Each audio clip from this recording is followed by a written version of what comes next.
Hello friends, welcome to my channel ambition with coaching institute. Friends और students, parents and all professionals, आज हम लोग one of the CBSE topper 2013-14 के बारे में, उनके बारे में और उनका जो एक्सपीरियंस है, जिस तरह से उन्होंने बोर्ड एग्जाम में पढ़ाई की और किस तरह से उन्होंने बोर्ड एग्जाम को टॉप किया।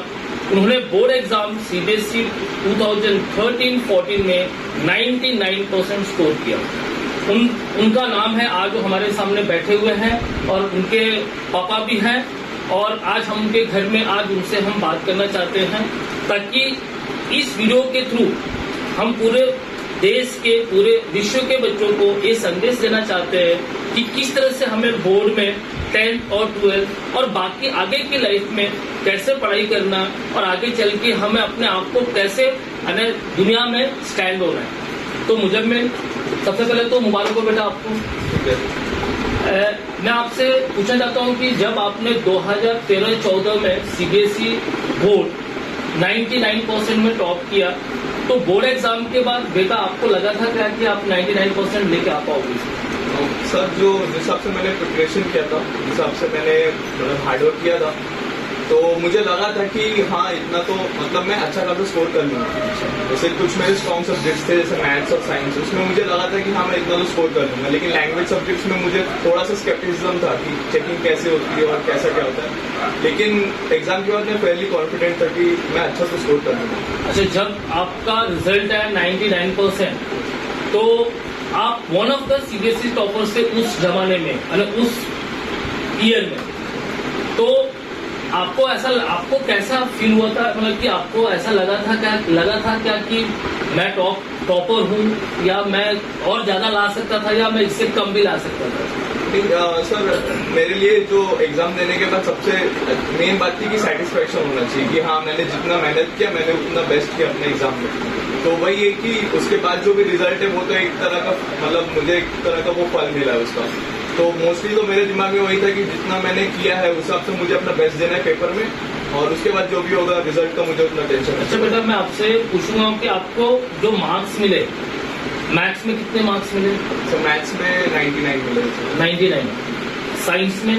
साइंस में 98 मिले। सोशल साइंस में? सोशल में 98। इंग्लिश में? इंग्लिश में सर 100 मिले। और संस्कृत में? संस्कृत में भी सर 100। मतलब कि आपने 495 स्कोर किया आउट ऑफ 500। इसे पर आपको धन्यवाद देना चाहता हूँ। अच्छा, अब आप एम्बिशन विद कोचिंग इंस्टीट्यूट में कितने साल पढ़ाई की? सर, मैं जब हम लोग 9th से 10th में गए थे, तब आपसे हमारी मुलाकात हुई थी, जब आप स्कूल में पढ़ाने आए थे। तो फिर हमको आपका टीचिंग अच्छा लगा था, आपका जो मेथोडोलॉजी है। तो उसके बाद ज्यादातर मेरे क्लासमेट्स ने आपका ज्वाइन किया था। उसके बाद जो आप स्कूल में जो स्कूल आवर्स के बाद जो आपने हमको गाइडेंस दिया, उसके बाद मतलब हमें आपका टीचिंग मेथोडोलॉजी अच्छा लगा था उस टाइम पे। तो हमें लगा कि हाँ, इनके साथ पढ़ेंगे तो हमारा जो भी स्ट्रॉन्ग सब्जेक्ट है हम और अच्छा कर सकते हैं उसमें, और जो भी ओवरऑल हम लोग का जो भी कोर्स है आप अच्छे से कवर करवा सकते हैं। आपको एम्बिशन विद एक साल पढ़ने में आपको उसका फायदा हुआ? जी सर, मुझे फायदा हुआ। अच्छा, और आपके जो फ्रेंड्स थे उस ग्रुप में, जो हमारे फाउंडेशन क्लास में पढ़ रहे थे 10th में, तो उसमें कितने बच्चे थे करीबन आपके क्लास में, बैच में? सब मेरे क्लास में उस टाइम पे जो मेरा क्लास था स्कूल वाला, उसमें 18 बच्चे थे उसमें। तो सभी लोग आपके पास पढ़ रहे थे उस टाइम पे। अच्छा, तो सभी बच्चों ने अच्छा स्कोर किया? हाँ सर, मतलब हम लोग जो एक्सपेक्ट कर रहे थे बैच का रिजल्ट, मतलब हमें बहुत अच्छा रिजल्ट देखने को मिला था। मतलब जितने लोग थे सबने अपना बेस्ट दिया था उसमें, और फिर अच्छा भी रिजल्ट आया। अच्छा चलो बेटा, दूसरा आपसे एक और सवाल है कि 10th और 12th में आपको कितने परसेंट मिले? सर, 12th में एक्चुअली ये हुआ था, 11th-12th में मैंने कोचिंग की थी साथ में जेई की। तो मोस्टली जेई का हमारा प्रिपरेशन हुआ था, जो भी 2 साल का, और लास्ट के 2 मंथ्स में मैंने बोर्ड पे ध्यान दिया था, जितना भी मैं कर सकता था बोर्ड में। तो उसके बाद मैंने जितना भी मेहनत की, उस हिसाब से तो मुझे 87% मिले थे महाराष्ट्र स्टेट बोर्ड में। नहीं, अच्छा है। देखिए परसेंटेज, देखिए फ्रेंड्स, किसी भी करियर में परसेंटेज मैटर नहीं करता है। परसेंटेज सिर्फ आपको ये बताता है कि आपने कितनी पढ़ाई की, कितनी मेहनत की। लेकिन मुजम्मिल ने IIT JEE के लिए प्रिपरेशन किया, इसलिए उनका बोर्ड में थोड़ा 87% मार्क्स कम आया, पर ये मार्क्स बुरे नहीं है, ये मार्क्स बहुत अच्छे हैं। अच्छा मुजम्मिल, उसके बाद अभी फिलहाल आप क्या कर रहे हो? सर, उसके बाद जो भी मैंने जेई का प्रिपरेशन किया था, उसके बाद मैंने एंट्रेंस एग्जाम्स लिखे थे। और जैसे जेई हो गया और एडवांस वगैरह। उसके बाद मैंने और भी बहुत सारे कॉलेजेस के लिए अप्लाई किया था, उसमें से एमयू भी यूनिवर्सिटी है, उनका भी इंजीनियरिंग कोर्स काफ़ी अच्छा था। मैंने एमयू में अप्लाई किया था, तो जितने भी मुझे कॉलेजेस मिल रहे थे उसमें से मुझे एमयू बेस्ट लग रहा था उस टाइम में। तो मैं अलीगढ़ में सर मैंने फिर अभी मैं पढ़ा हूँ, अभी जो फाइनल ईयर एग्जाम्स मेरे बचे हुए हैं, और अभी वही है कि मैं प्लेसमेंट मेरा हो गया है, तो मैं अभी LNT ज्वाइन करने वाला कुछ नहीं। अच्छा, आपका प्लेसमेंट भी हो गया। चलो फिर से आपको एक बार मुबारकबाद देना चाहता हूँ और हम बहुत खुश हैं। आप एक क्रेडिट किसको देना चाहते हैं? आपका जो सक्सेस है 10वीं 12वीं JEE, आपका भी सिलेक्शन हो गया, फिर आपने कैट का भी कुछ एग्जाम दिया, उसमें भी आपका स्कोर अच्छा आया, तो ये सारा क्रेडिट आप किसको देना चाहते हैं? सर सबसे पहले जो भी मेरे को सपोर्ट मिला है मेरे पेरेंट्स का, इसमें मेन आता है फर्स्ट, जो भी मेरे पेरेंट्स का ही है, जो भी उन्होंने मुझे सपोर्ट किया है, और जो भी मैंने कोशिश किया है, जो भी एग्जाम दिया उसमें उनका सपोर्ट रहा है। उसके बाद मेरी सिस्टर है, उसने भी सपोर्ट किया मुझे। उसके बाद जो भी मेरे टीचर्स रहे हैं स्कूल से लेकर, स्टार्टिंग से लेकर अभी तक, उन्होंने मुझे गाइड किया है। उसके बाद 10th में जैसे मेरा रिजल्ट आया, उसमें आपका एम्बिशन वेदिक का भी बहुत बड़ा रोल था उसमें, मतलब उन्होंने जो भी आपने ऑलराउंड गाइडेंस किया था हमें। 11th 12th में मैं गया कोचिंग में, मुझे बहुत अच्छे टीचर्स उस हिसाब से गाइडेंस करने वाले मिले हैं, और कॉलेज में भी जो भी मेरे फ्रेंड्स बने, उन सबको देख के मैंने थोड़ा कुछ जो भी उनकी अच्छी क्वालिटीज थी उनको ग्रास्प करने की कोशिश की है। और ओवरऑल इन्हीं सब का मेन जो भी रोल है, उसका मैं वही। अच्छा मुजमिन बेटा, मुझे एक बार बताओ कि बोर्ड एग्जाम में 99 या 98 या 97% लाने के लिए किसी बच्चे को अगर 97, 98, 99 लाना है 10th या 12th में, तो आपके हिसाब से आपने जो प्रिपरेशन किया, जो आपके मेथड से, जो आपका टाइम टेबल था, वो थोड़ा सा आप हमारे चैनल के थ्रू आप बाकी देश के बच्चों को बताओ। फर्स्ट ऑफ ऑल जो भी मैंने प्रिपरेशन जो मैं कर रहा था, उसमें मेरा ये था कि मुझे बहुत ही मतलब कंसेप्चुअल प्रिपरेशन करनी है। मतलब क्योंकि क्या है कि CBSE बोर्ड में मोस्टली कि आप वो लोग कंसेप्ट पे ज्यादा ध्यान देते हैं, ज्यादा आंसर्स पे। अगर आपके कंसेप्ट अच्छे हैं, आपने आंसर्स जो आपसे लिखे हैं, तो आपको मार्क्स मिल जाते हैं। तो मेरा फर्स्ट तो ये था कि मैं जो भी पढ़ूंगा, जो भी सब्जेक्ट पढ़ूंगा, उसमें थोड़ा मन लगा के और कंसेप्ट बेस्ड पढ़ूंगा, चाहे मुझे थोड़ा सा टाइम लग जाए। उसके बाद सेकंड मेरा ये था कि मैं हमेशा छोटे छोटे गोल्स रखूंगा, हर पर डे के मैं गोल्स बनाता था, और मैं कंसिस्टेंसी पे ध्यान रखता था कि मुझे कंसिस्टेंटली हर सब्जेक्ट पे इतना मैं प्रोग्रेस करूंगा, तो क्या है कि मुझे फाइनल एग्जाम के टाइम पे उतना प्रेशर नहीं पड़ेगा। फिर मैं फाइनल एग्जाम में प्रैक्टिस टेस्ट लिखा, और जो भी मैंने सैम्पल पेपर सॉल्व करता था, और उसके बाद वही सैम्पल पेपर्स देख के उसके बाद उनकी सॉल्यूशंस रेफर करता था कि मेरे आंसर्स में और जो सैम्पल पेपर के आंसर्स उसमें क्या डिफरेंस होगा। फिर अच्छा, NCERT बोर्ड एग्जाम में कितना % मैटर करता है? सर NCERT तो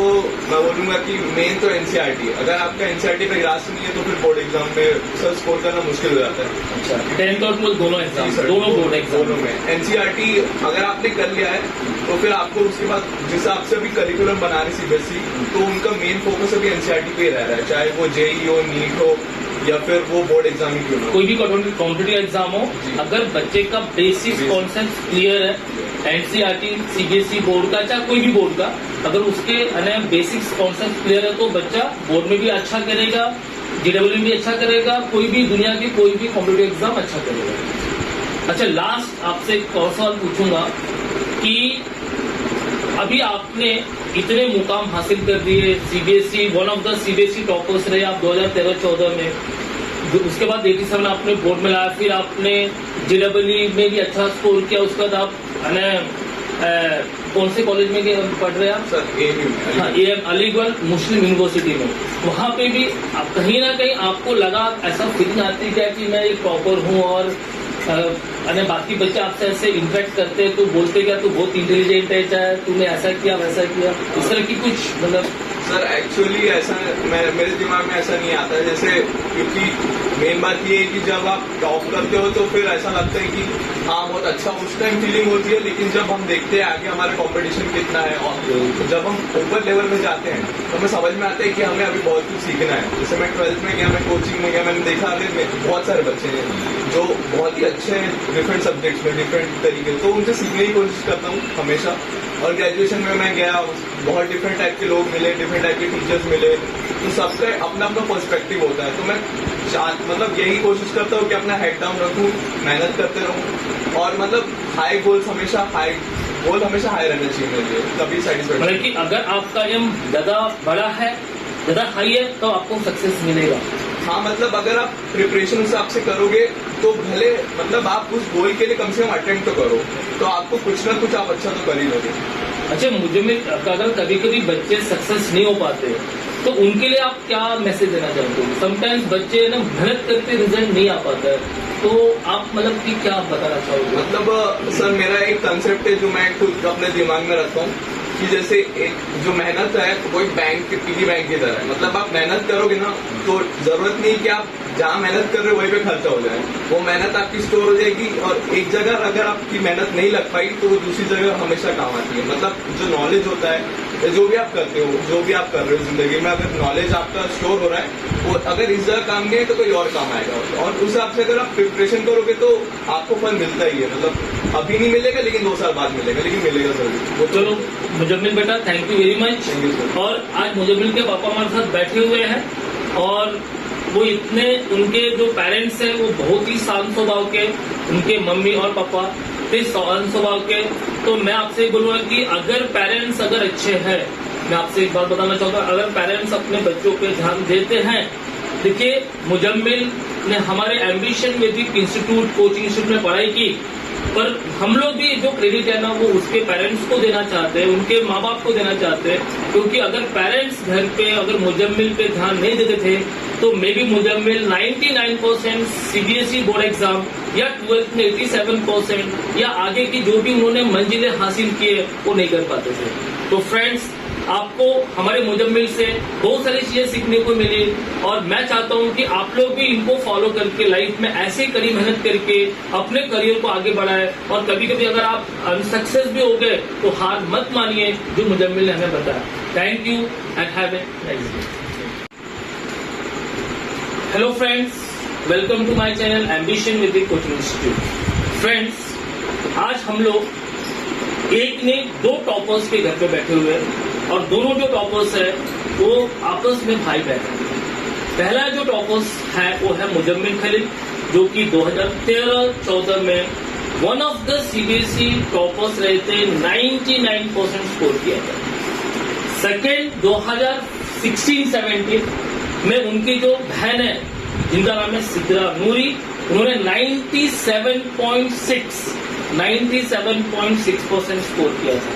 तो आज हम सिद्रा से, और दोनों भी जो स्टूडेंट्स हैं वो एम्बिशन वैदिक कोचिंग इंस्टीट्यूट के स्टूडेंट्स रह चुके हैं। सिद्रा बेटा, सबसे पहले तो आपको कॉन्ग्रेचुलेशन, आपको मुबारकबाद हो। बेटा, आपने एम्बिशन वैदिक कोचिंग इंस्टीट्यूट में कितने साल पढ़ाई की? सर, मैंने 8, 9, 10 3 साल पढ़ाई की एम्बिशन वैदिक। अच्छा, तो आपने जब 2016-17 में बोर्ड एग्जाम दिया था तो एग्जाम के पहले आपको लग रहा था कि आपको 97 के ऊपर मिलेगा, 90 या 8 के आसपास मार्क्स मिलेंगे? सर, मतलब मैंने मेहनत तो की थी तो उस हिसाब से लगा था कि हाँ रिजल्ट अच्छा आ जाएगा, 95 के ऊपर तो स्कोर आ ही जाएगा। तो जब मतलब पेपर अच्छे से लगे थे तो ऐसा लगा कि हाँ रिजल्ट अच्छा हो जाएगा। ये क्रेडिट आपका ना, जो आपको 97.6 जो बोर्ड एग्जाम में मिले, वो क्रेडिट आप किसको देना चाहते हैं? सर, सबसे पहले तो मैं अपने पेरेंट्स को दूंगी, उन्होंने हर चीज में बहुत ज्यादा सपोर्ट बिल्कुल किया। सही। फिर सेकंड में अपने भाई को दूंगी, उन्होंने बहुत ज्यादा एनकरेज किया। क्योंकि आपका भाई भी सीबीएसई बोर्ड में टॉपर्स थे तो उनका एक्सपीरियंस आपको काफी काम में आया होगा बेटा, जी है कि नहीं? हाँ। उनका जो एक्सपीरियंस था आपको बहुत काम में आया होगा। हाँ। अच्छा, भैया ने आपको अलग बोर्ड एग्जाम, क्योंकि भैया भी आपका एम्बिशन वैदिक का ही स्टूडेंट थे, तो भैया ने आपको उस हिसाब से गाइड किया क्या कि टीचर्स जो बोलते हो पढ़ो या फिर कुछ एक्स्ट्रा पढ़ो, या उन्होंने अपने एक्सपीरियंस कुछ बताया होगा? हाँ, मतलब उन्होंने गाइड किया, उन्होंने बताया कि हाँ कि खुद को जैसे मतलब कंफर्टेबल है वैसा करो और अपनी मेहनत में कभी मत चुको। मतलब उन्होंने हमेशा यही। अच्छा सिद्रा बेटा, अभी आप प्रेजेंट में क्या कर रहे हो? सर, मैंने मतलब लास्ट ईयर 12th का एग्जाम दिया था, मैं इस साल मैं नीट के लिए प्रिपेयर कर रही हूँ, तो इस साल मैं क्लियर करूँगा। अच्छा, अभी सिद्रा नीट एग्जाम्स के लिए प्रिपरेशन कर रही है और हम आशा करते हैं और हमारी दुआ सिद्रा के साथ में कि नीट में भी सिद्रा का जो परसेंटेज है, जो कट ऑफ मार्क्स है, वो बहुत अच्छा मिलेगा। और मैं फिर से ये पूरी फैमिली અને मुजम्मिल सिद्रा, उनके पापा, उनके मम्मी और हम सबकी टीचर्स की जो दुआ है वो उनके पूरे परिवार के साथ है। तो स्टूडेंट्स और पेरेंट्स, अभी आपने 2 बच्चों का लाइव वीडियोस आपने शेयर किया, देखा। मैं अपने चैनल के माध्यम से आपको बताना चाहूंगा कि आप लोग भी इन बच्चों को फॉलो करें और अपना करियर को भी ऐसे बनाएं ताकि आप दुनिया में जाके सफल हो जाए। Thank you and have a nice day.